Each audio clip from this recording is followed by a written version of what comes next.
but I'm trying to figure out signaling. So everything, I did adding lights to buildings, a lot of buildings, which it lights in the high days of gas and lights to. But right now, my mind is consumed with how do I get signaling within this thing?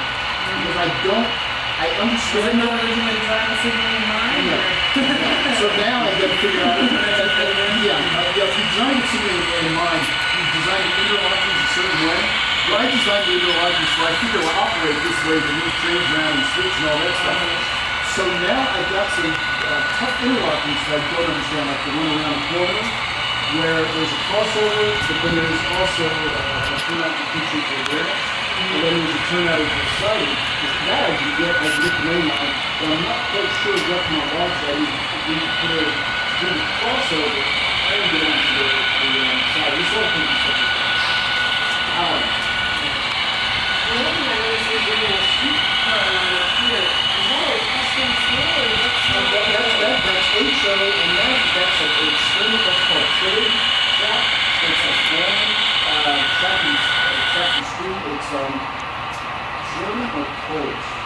And I bought it to experiment with to see if I liked it.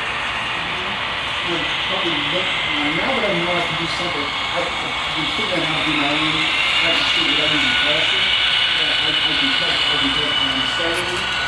And data and sort of operate, and if I take that out and put it on the program, and you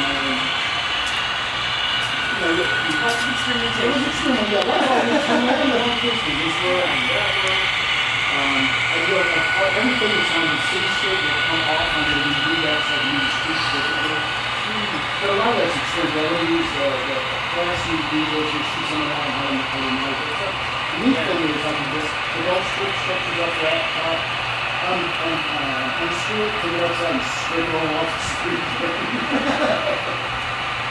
Sometimes that's what it takes. Oh yeah, start all over.